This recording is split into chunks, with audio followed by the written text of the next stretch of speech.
Hey! Happy holidays! Happy holidays. And we could welcome you back, Ash, because it's been a while since you've been on camera. I'm sure everyone's missed your regalness, your presence. Oh, that's nice. Thank you. No, I know. I miss being on here, but They've it's had- nice to just listen to you sometimes. You know. Oh, what I mean? don't know. I'm lucky to still be around with my presentation and voice. Anyways, it's good to have you back. Thank you.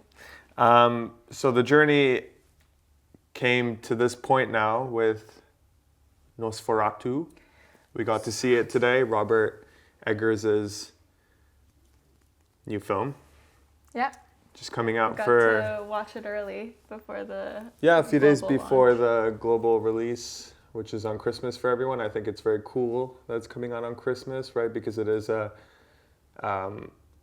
winter film. well, no, ghost stories. There's a thing which many people don't acknowledge is that ghost stories during Christmas they go hand in hand. It's a tradition, which is a little lost. The only ghost story I could really think of is like Scrooge.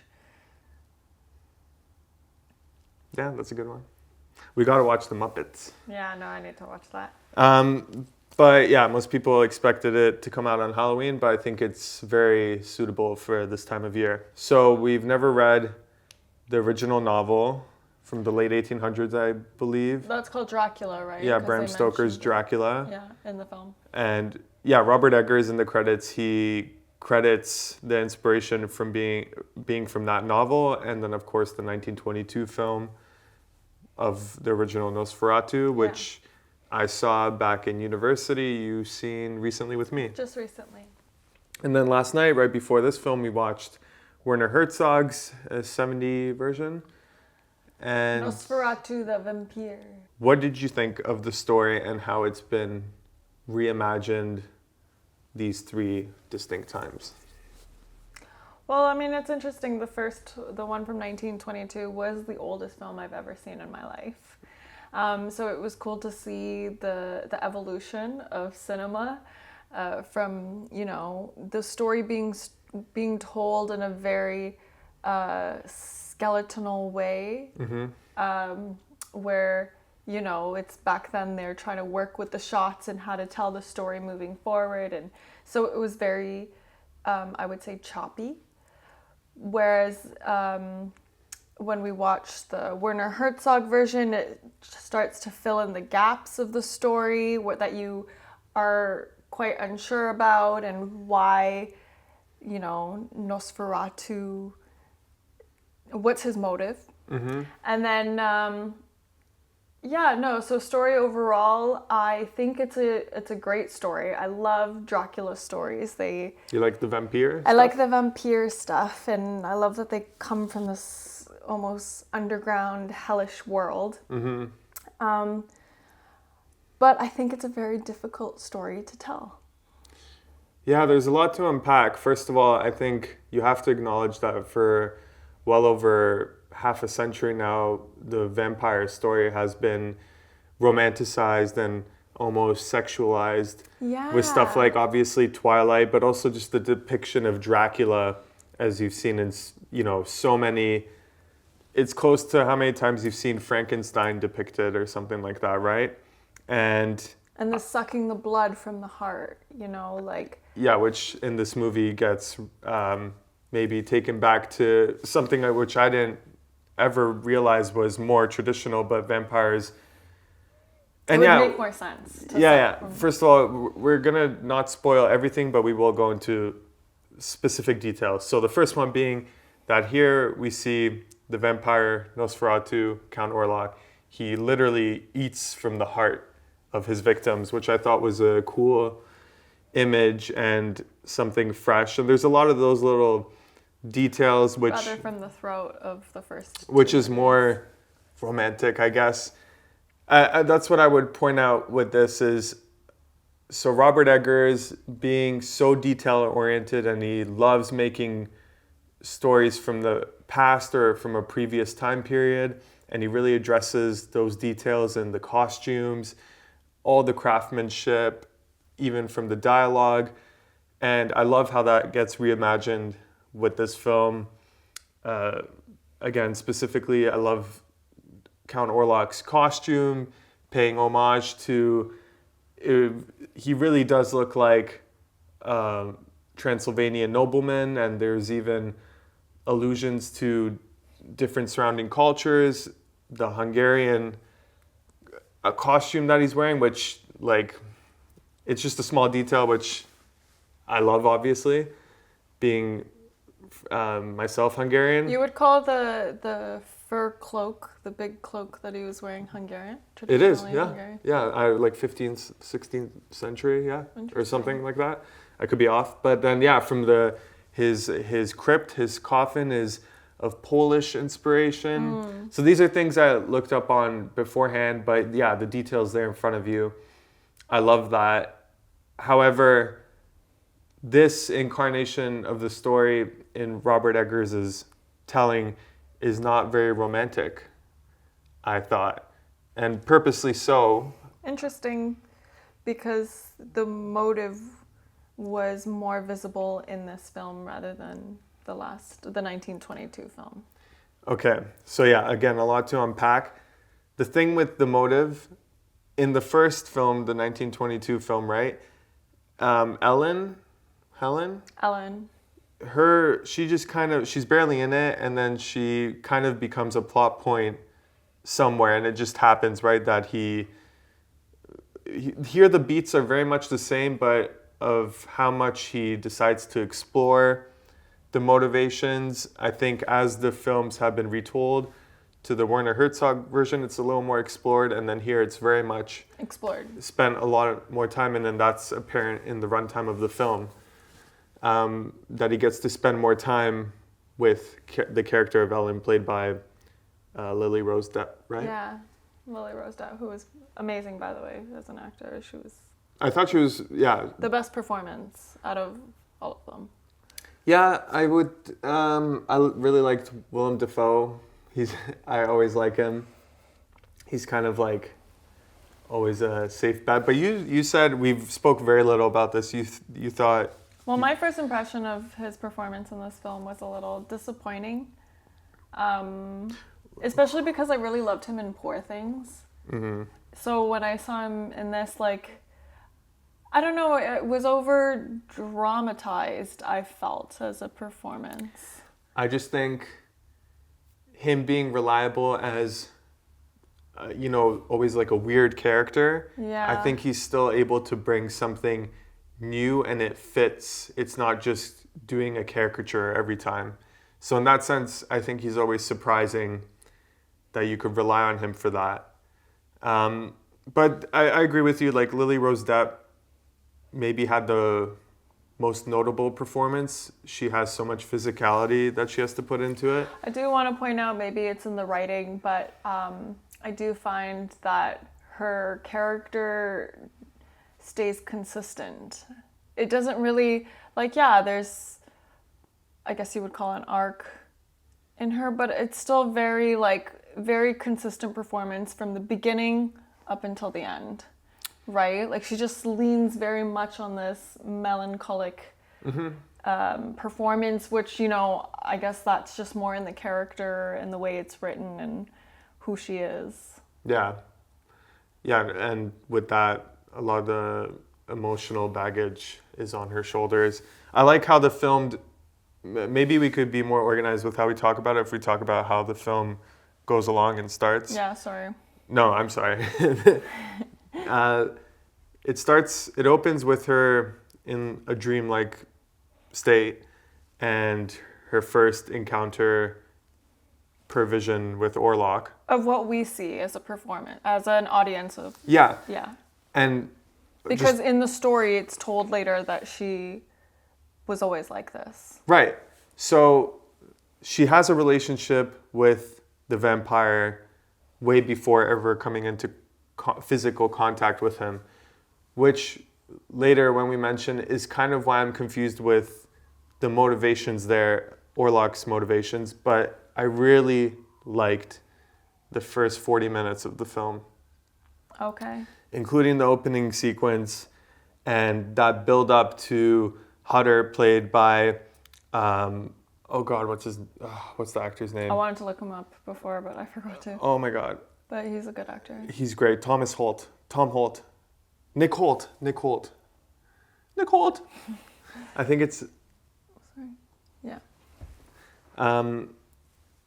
the actor who plays Thomas. Yeah. Which in Werner Herzog's film, he was called Jonathan. Jonathan. Yeah. In Werner Herzog's version, he changed the names. That's why they referred to Orlok as Dracula. But this film Is the same as the 1922 he kept the names film. from the 22 version. The 22 version was very much a controversial film. It almost went into extinction because of legal issues from the novel, I believe. The family, the estate wanted to have that film destroyed, and that could have possibly have been why Werner Herzog decided to not use those names. But here we have those names from the original film. Okay. Nicholas Hoult Is that plays his name? Thomas, Okay. yeah, and I think he's a great actor. I think he's good. He's one of my favorites of the younger actors working these days. I thought he did very well, and he has a lot to do. But that whole journey of his up until the castle, when he gets picked up by the stagecoach, that's my favorite part Really? of the film, yeah. Interesting, because I was like, is this leaning too much into a dream state journey? But Like a psychosis journey? that's what makes the most sense to me out of this entire story, is that from when he arrives at that gypsy settlement and then it's abandoned, makes you realize, does this even exist? It's Right, like did he's it even entering, happen? it's like beyond the castle too, there's this realm that he enters where he's in a constant dreamlike state. And it just shows the reach of Count Orlok and his all-encompassing darkness, right? Because that's what Nosferatu is. He's darkness trying to eat the world of light, essentially. And the editing there and all that was my favorite, from when he's traveling after the gypsy camp and he gets picked up by the stagecoach, how that transitions to him in front of the castle. I thought the editing was perfect there. And then we're introduced to Count Orlok, played by Bill Skarsgård, who it's gonna, no doubt people are gonna talk about the appearance. Like we already mentioned, Robert Eggers takes on a realistic appearance of a Romanian nobleman. They left the mustache. Very thick mustache, A very thick mustache. which, a good area of hair. yeah, That's which shocking. it's shocking.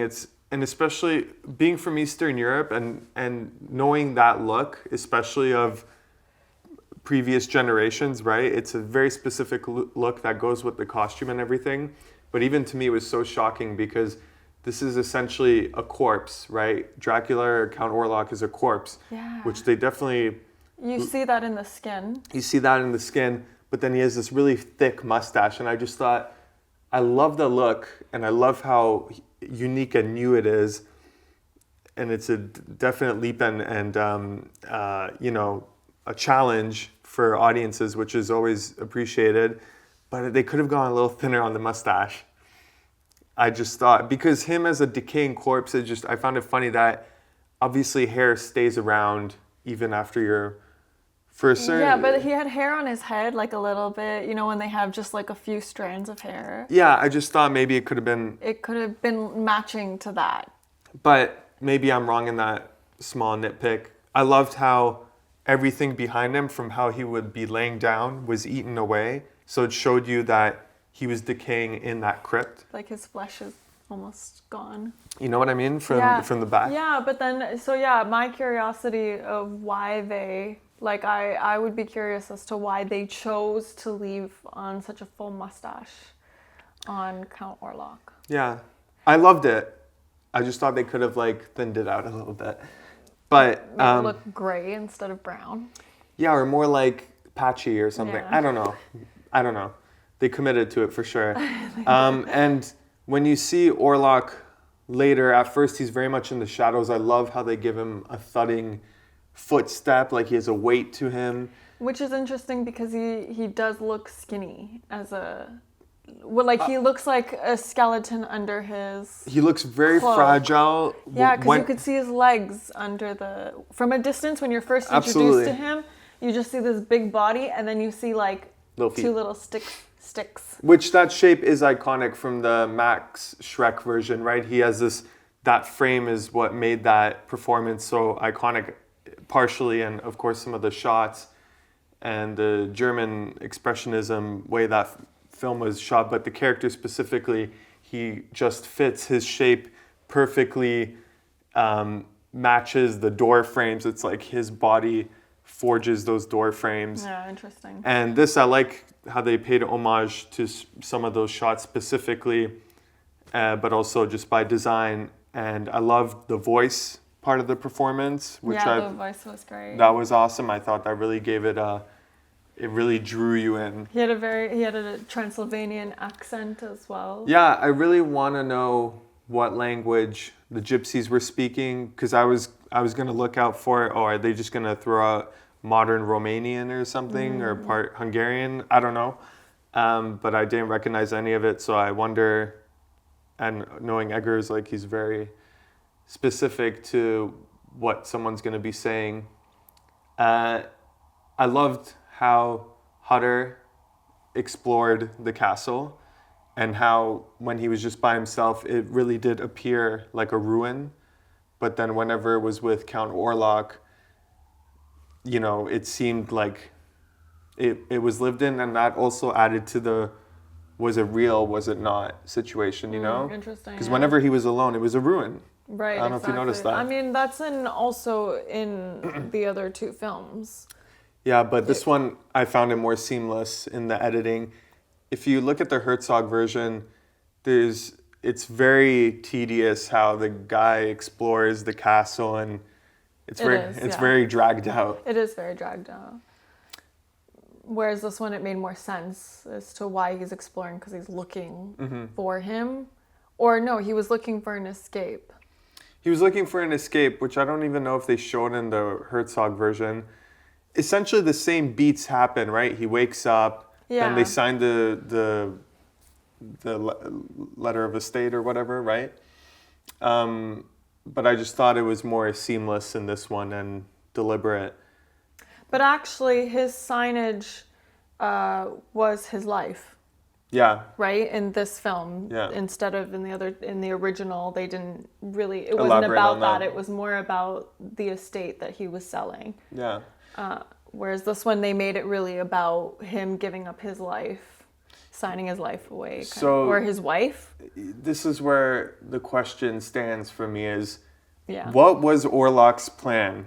And I think this could really make or break the film for people, or leave people confused, because there's a lot of dots placed, but there's no conclusive answer to anything. Was Orlok, did he make a plan by design that this specific guy Thomas would come so that he could get his wife specifically, who he's been haunting in her dreams? Is it just that the Lily Rose Depp character, does she have like this animalistic and pessimistic look out on life, that she's drawn to dark forces, and then the ultimate dark force comes to her just by, you know, And eats everyone around her, pretty much. just by destiny's will or something? And I think not having that clear But then I wonder takes away something from me. I wonder if that's in the fault of the story, rather than the each version of the film. Yeah, because I think so. Since the original, we've had a hard time understanding what's really the motive of Count Orlok, the wife, and even Hutter. Like, I mean, the only thing I could really think of is why he would go that far as to like save her is because he loves her that much. I think it's for greed, right? It's for this promise of money for a bigger life. Originally it was for greed. But even in this one too now, that's what it's about. And that's how Count Orlok, one of the ideas is that he's tricking him to sign that contract, and then he tells Lily Rose Depp's character that your husband sold you for some gold. Yeah. But it's not conclusive, and you don't feel that, like, when it comes down to Count Orlok and Lily Rose Depp's character, you're confused as to what their ultimate getting together is about. And I think there's a lot of potential that gets lost on that element of, now you can't say for sure that she wants to have, sex essentially, or be romantic with this vampire, which could, if you're daring, could be very out there. But then to that, what you said earlier, that's what I think the Dracula story is then. It's just a very dark, twisted, romanticized story. I know, but what I'm saying is, because they don't commit to one singular idea, it gets confusing, and now you can't say it's really about anything specific. For example, in the Herzog version, what I really like about that, which we never even talked about too much, was I loved how it depicted the loneliness of that Count Orlok, or Dracula as he's called in the film. You feel that he's lived a cursed life. A lonely life, yeah. And without having to say too much dialogue, they're able to depict that. Whereas those ideas would and should still be present in this one, but you don't feel it so much. You don't feel like this cursed monster wants to be relieved of this torment, this eternal torment, right? Yeah, exactly. They hint at it, but then, again, why does he want to move to this German quaint little city, right? For her, because he loves her. It's a love story. But he asked for the house before he knew. So they were connected, or were they not? Yeah, so the motive gets washed away a little bit. Like, you don't know how... It's not clear enough. For me, and maybe it takes another viewing, which I wouldn't feel is necessary on this particular... from what I got out of it. So yeah, personally, it felt a little convoluted in that aspect. And then the middle of the film, from them returning to this German city, to Orlok tormenting and releasing the plague, I thought was a little bit of a long lull in the story. What did you think about it in this version? I mean, are you talking about the input of the story of the friends? Yeah. Because I think that's what added to making it feel longer, was adding longer. Characters. Yeah, Aaron Taylor Johnson and his family. Yeah, who weren't originally really looked at in the first two films. We spend a lot of time with these characters, and it's necessary to get to see more of Lily Rose Depp and what she's going through, and cutting back and forth between her and Thomas and Count Orlok. Because I think the relationship between the friends and Lily Rose Depp, it's also unclear as to, they're just best friends, and that's why they're really helping these people to this extent. Thomas and Aaron Taylor Johnson's character, they're best friends. Okay. They're like couple friends. Couple friends. Yeah. Couple of friends. Yeah, so I don't know. It just, to be honest, I was a huge fan of Aaron Taylor Johnson as a young girl, as a preteen. I liked him in Angus Thongs and Perfect Snogging. But looking at his performance in this film, I was slightly disappointed. I thought it was a little too overdone, as in like... It's that... I'm an English man. Yeah, it was like kind this, of thing. He was playing a caricature. A little bit theatrical, Theatrical. Well, he's like a rich English guy, right? Well, they're Germans, right? This is...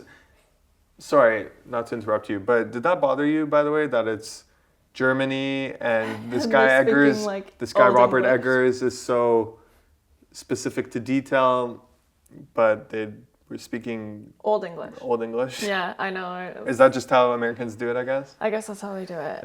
It's okay. It's not a big deal, but Robert Eggers, maybe you could have been easily convinced he would do it more authentically. And then also, sorry, why bring in two little girls in this film when because twins are creepy. They weren't it's like even The twins, Shining. They were just sisters. Yeah.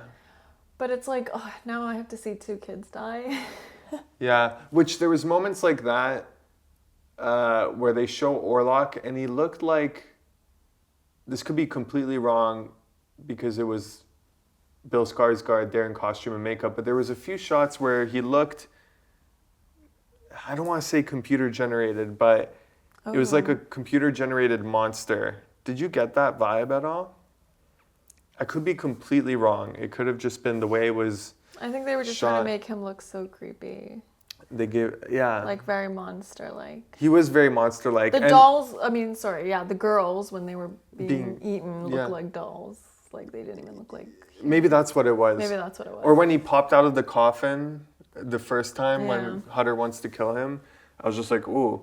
And he looks ripped. He's muscular. And it reminded me of Jeff Goldblum in The Fly, which you haven't seen. But he was very shredded, and that kind of was strange to me. But then when we get to the end, I love the last 5 minutes, and the shots in that were great.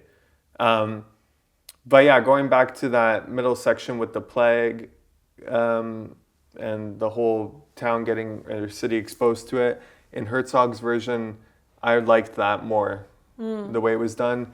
I loved the court, or the city center, that courtyard and the coffins all lead. The piazza. The piazza, thank you. All the coffins being brung in lines to that center point, and then the Last Supper little moment there, and cut to all the rats. Herzog is a documentary director. Many of his films have that authenticity, and I think it lent to that.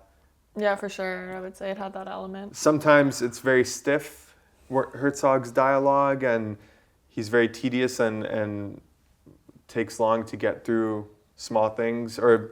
But that's why the music he overrides with in his film is to make a mood. What makes it, because it was very moody in Werner Herzog's. It was this mood of because the music was beautiful. Yeah, it's Popol Vuh. Same as Aguirre. Aguirre is one of our favorite films ever. Yeah. It's in my top 20 for sure, and that music is ethereal and awesome. Right, so it creates this mood in the film to this, it almost makes it eerie, I would say. Yeah. Right? No, yes. It's beautiful with this dark landscape and views. Mm-hmm. And as much as there's boring shots in Herzog's version, when he's exploring the castle, there's shots of Klaus Kinski's Dracula first showing up to meet Ellen, right? It's the shadow that she lets in, but then he suddenly appears next to her. And there's allusions to this in this version, Robert Eggers' version, which is really great, how his shadow reaches across the city. That's a great shot. Or when he opens the doorknob and it's just a shadow. Yeah. I like stuff like that. Yeah. I thought that creates more of a presence than the actual physicality of seeing Orlok. So then do you think the choice to portray a lot of Orlok, because I like how in the trailer of this film, you don't see what he looks like at all, which I thought was such a great thing to do in a preview. So do you think that should have something that should have continued on in this film, where they don't show too much of him? Because then I think that's what adds to the eeriness and this plague of Nosferatu that I think so. Says. I think the strongest moments for me where I felt my heart going was the lead up to the castle. Yeah. And that dread. And then you see Orlok, and it's a great sequence in front of the fireplace when him and Hutter first come in contact. Yeah. And he's still very much in the shadows, and just, he teleports in different parts of the room. I liked that. I love that. Yeah. But then the more and more you get with him, and it's kind of, there's just jump scares, or then he appears in Ellen's room, and it's like a single shot of just them talking face to face, and I felt nothing in those moments. It's almost like you faced your fears and now you're not scared. Yeah, and I think you could have made the movie shorter and more effective, tighter editing, and keeping those choices of using his shadow. And there was a little too much dialogue, I hate to say, which there was some interesting side characters that become more prevalent in the second and third part of the film, with like Willem Dafoe's and that doctor. They're good actors, and Yeah. Oh yeah, and I loved their support. I like them having to figure out how we're gonna fix this, right? Exactly. But then it's a little too much time and dialogue spent with them, and then it's specifically Aaron Taylor Johnson and his family. I just feel like you could have made the film half an hour shorter, which would end up being an hour 40-minute film, and it would be suitable for the story. Yeah, I agree. The scariest character to me actually is the lunatic. Yeah, who in Herzog's version was painful. Painful. Oh, so bad. I can't believe he was casted in that film. Yeah, in that was Werner weird. Herzog's film. Yeah, strange. But Like, there he was. I felt like I could have done a better performance. Yeah, you just wanted to like kick him into the canal and like. Oh, I mean, I think he was only hired for the laugh because they just loved his laugh so much. Yeah, he was crazy the whole time. But this guy, I'm sorry, the actor's name, I don't know. In Robert Eggers' film, he was a lot more realistic, especially in his but his command to Hutter in the beginning to be like, you need to get this guy to buy land. Yeah, he was creepy, but wasn't immediately a maniac. It wasn't noticeable. Yeah. As noticeable. It was well done. I thought it was really well done, and then to see him in the prison cell like eating pigeons. That was just a little disturbing. Yeah. His performance I thought was really disturbing, and I think that's what made it very creepy, a very creepy character. And I think because I almost find his character a little redundant the rest of the film. Because I get what he's there for. It's to call Count Orlok, but then after that, he's not really needed. He's kind of just a nuisance. And now that's kind of how Count Orlok felt in this one. Like after he proposes that you have 3 days, you know? Yeah. And then it's just kind of not really effective that much anymore. And it drags out a little bit. And yeah, I liked the last 5 minutes where his final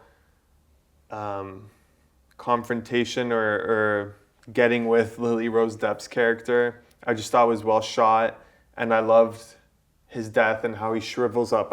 Because at first, again, it was strange to me that he was really monstrous, and maybe that's what I was thinking with the CG thing, where he looked like a monster, and maybe it's because they had to work with Bill Skarsgård's frame, he's very tall, but he's also... Which I love that, and I think that's why they use him, because of his height. Nicholas Hoult is actually quite tall. He's like almost 2 meters. He's 1.90 meters. Taller than Bill Skarsgård? No. Okay. Bill Skarsgård's a bit taller, He's but... really tall. Yeah. But I think they had to work with that frame of his, which isn't very skinny. But yeah, I love that last shot of him, and he's all shriveled up. That was cool. On top of Lily Rose. Yeah. Yeah, so like in conclusion to all three of the movies, I think the story is what's at fault for why these films are not 5 stars, Yeah. I think if you could develop the story where the motives for each character are stronger, even like the lunatic boss. Yeah. I wish there was some way of adding more to him as well, like as to what he does later, like in the rest of the film. That's what's missing. Yeah. For me. I like how each film has something about it. The first one being very iconic, and some of those shots, those singular shots you remember very well. I loved in Herzog's version the mood, the ambiance. Yeah. And there was beautiful shots of when he's, over the Ellen character. Yeah. Who that actress, I always forget her name, but she plays in Possession. She has great eyes, obviously. She has a great look. Beautiful. And then Klaus Kinski, who also has a presence. So just those shots of them two, she's on her deathbed essentially, and he's just like, sucking her blood. And I think that's beautiful. That's a beautiful, iconic image as well.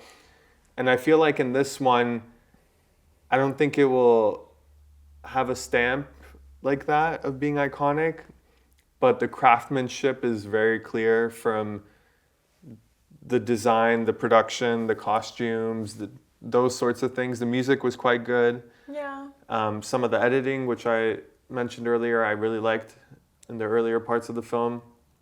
But for me, and it maybe felt like the most biggest version of the three, would you say? Yeah, Potentially? it's like a first draft, a second draft, and a final draft. Yeah, but I still wouldn't say this was the best one, and I wanted it to be. When it comes to Robert Eggers' all his filmography, which I know the one you haven't seen is The Lighthouse. But the one I really like from him is The Witch. And I think most people continue to say so, is The Witch, despite it being his first big film or first film at all, it was his most complete film. Yeah. The Lighthouse, as great as the central performances were and the atmosphere of that film, I think it's a little ambiguous and therefore not satisfying story-wise. And then the Northman, the Viking film, I love a good revenge film, and I think it started really strong. And, the one thing I really didn't like about the Northman is, what's that actress's name? She's in everything right now. Anya Taylor-Joy. Oh, she's on The Witch too. Yeah, she was great in The Witch, and it's not really her fault that she's so overused, but I really didn't think she was well cast for the Northman, personally. To be honest, The Northman was forgettable for me. Understood. So I don't remember it. I mean, it's been so long since there was a decent Viking film, so I loved it for that. But, Anya Taylor-Joy was going to be in this film. She was going to be Lily Rose Depp's character. Really? And I'm kind of happy that she wasn't. Because I like Lily Rose Depp. Yeah, it was a good opportunity for her, and yeah, she did well. So I wouldn't switch her out. What, do you know the reason why Anna Taylor-Joy wasn't in this? Maybe it was, I don't know, maybe it was just scheduling. I don't know. Interesting. Yeah, but it was fun. I was a little disappointed overall, but it was still a good time. And would you recommend people to spend their money? Oh, if you just want to have fun. Fun. No, but listen. You know what? I wonder if my experience would have been different if I saw this film first and then watched, because we watched the original. For me, I watched the 1922 film, and that's where I learned the story, and I was like, "Oh, cool story," and I liked it. Yeah, I didn't know which way to introduce you. Yeah.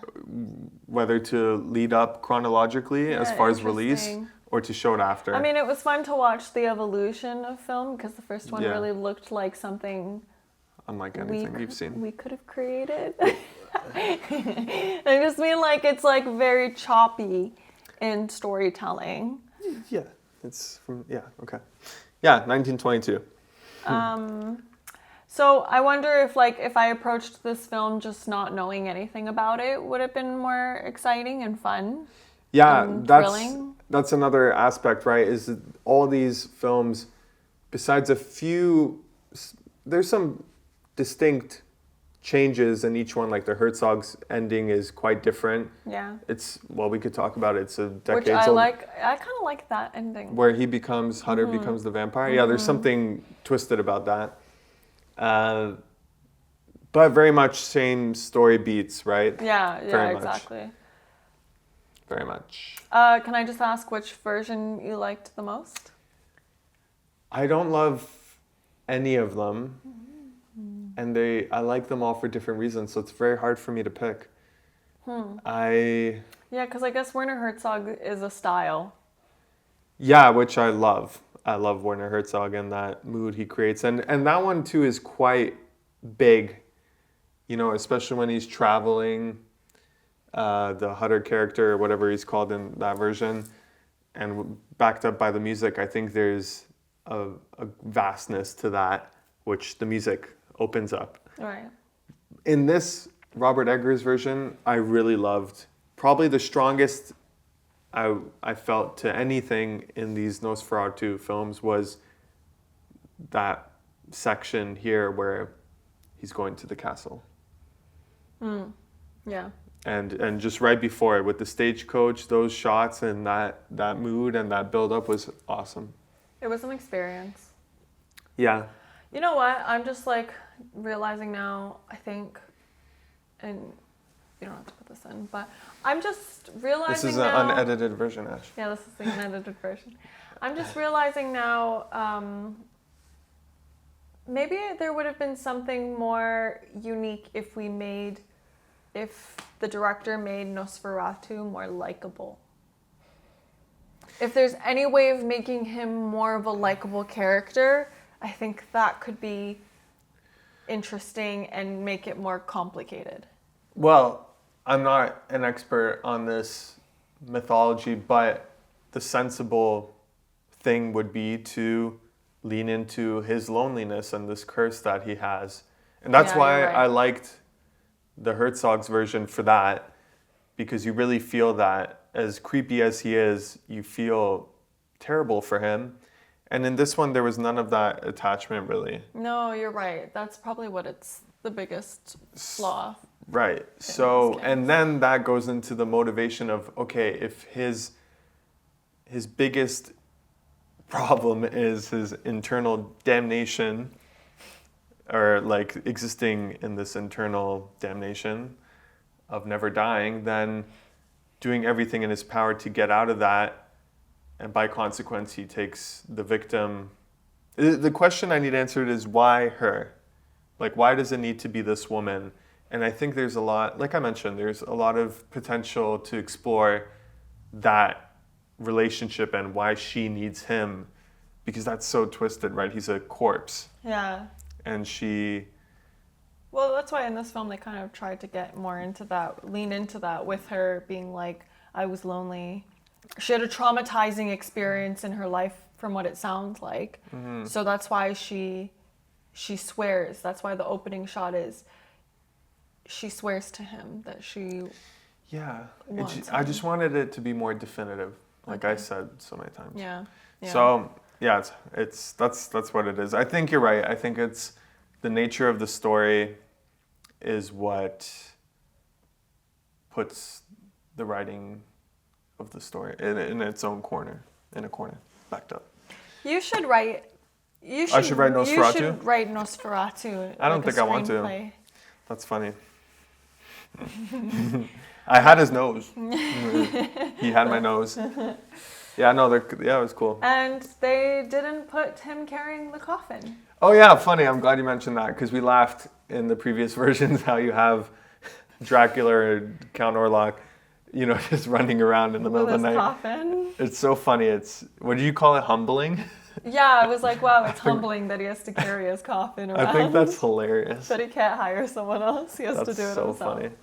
Yeah, they skipped over that in this one. They did. No, I mean, it makes sense if he has Yeah, how do you film that, right? No, but it's also like if he has this like dark power to him almost to be that whole dreamlike state of his shadow. If he can do these kinds of why does he need to carry mystical things? Why does he need to carry? But that's why the servant, I guess the servant you need for some physical things to get done. True. But then so much of his power happens in potentially what's not real. So that's why it's like, it's hard to know. Actually, that would have made more sense if they had the lunatic carry his coffin. Well, he kind of does. He takes it in the boat, right? He kind of releases the rats, I guess. Okay, Yeah, we're confused a little bit. I'm just a little confused. But yeah, good stuff. Excellent. Welcome back, Ashley. Thank you. Everyone, happy holidays. Merry Christmas. Merry Christmas. Happy holidays. And keep watching movies. Keep watching movies. You're awesome. You're awesome.